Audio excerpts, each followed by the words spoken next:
I was on the thin ice, which is all breaking up. You go through the ice, you're going to die pretty quick. I had about 5 fingers completely frostbitten. You touch anything, it's agony.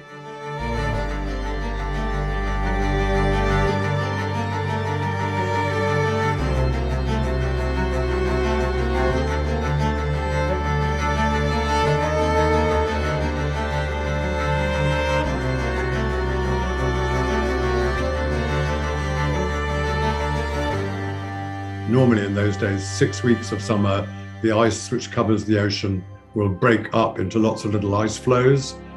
2 of them hit each other, you happen to be between them, you will get crunched to bits. And some of those ice floes are moving at 4 miles an hour and weigh 4 million tons. So traveling up there has to be very carefully timed and you have to be very alert. We were doing an expedition where it had to be a solo expedition because that particular polar record had been broken by the Norwegians, but there were 2 of them doing it. So the solo version of that record still had to be done. I don't approve of solo polar expeditions. I approve of at least 2 people so that when you fall into a crevasse in Antarctica or through the thin ice in the Arctic, you have someone to pull you out on a rope rather than you die slowly of extreme cold, or in a crevasse you slowly get crushed to death. Set out in the dark, but it was a full moon. And the full moon unfortunately caused high tide. And high tide on the ice cracks it up and you're traveling over ice floes. If you're at that moment on thin ice, you want to get onto a much thicker, strong ice surface. I'm very frightened because I was on the thin ice, which is all breaking up. You go through the ice, you're going to die pretty quick. My thin ice, I could see, was about to get into a big thick ice. And if I was on that thick ice, I would be probably immune from being crushed. In trying to get across from the young one to the big one, the ice broke up into little bits and I started sliding down the edge, 10 foot down to where the ocean was about to eat me up. I hit the quick release harness on my sledge so that it would stop pulling me down the slope, and I managed to survive just, although one of my hands got so frostbitten that I could only use one hand to try and escape. About 2 days later, I managed to get back to solid land, the last uninhabited island, Ward Hunt Island, and after a day of recovering one hand, the other one was past recovery, I managed to get a radio message and got back to my late wife Ginny, and eventually they got me saved back to the mainland.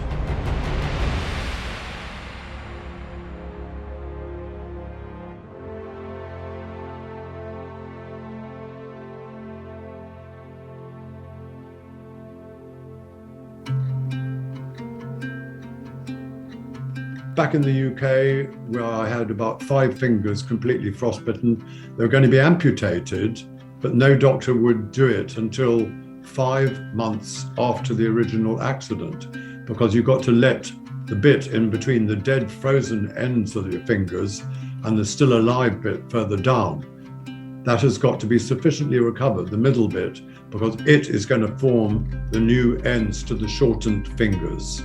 So for 5 months, you're moving around with all these dead bits hanging around on the end of your fingers. If you touch anything, it's agony.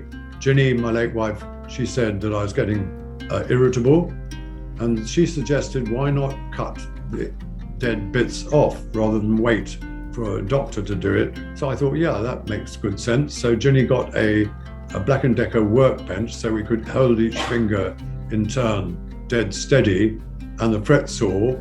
And so, yeah, we did that. The thumb took 2 days to get through, but eventually, I have to say, the lady physiotherapist at Bristol said that I'd done a good job.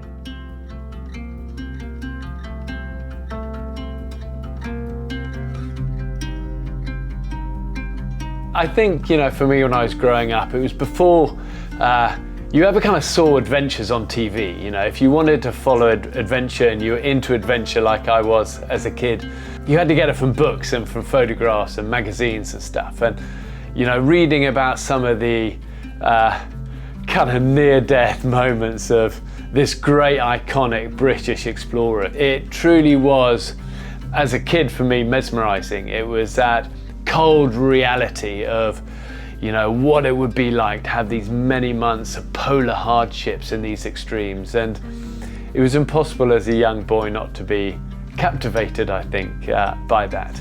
And also the fact that there was such an amazing element of British understatement to it that was always kind of just super cool.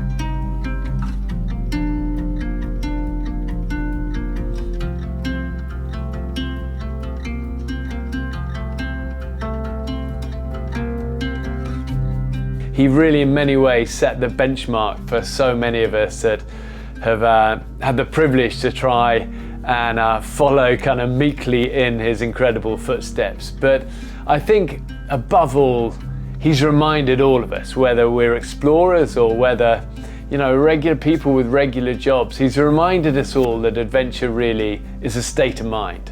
Adventure is something that we hold in here, you know, in our hearts. It's about going that extra mile. It's about daring to dream big. And it's about ultimately, when you're under pressure and you're in the storm, it's about never ever giving up. You know, he wasn't just kind of jungle or desert or polar or sea. He did it all. Ran's legacy is gonna far outlive him. An inspiration to me, an inspiration to many, and a true one-off.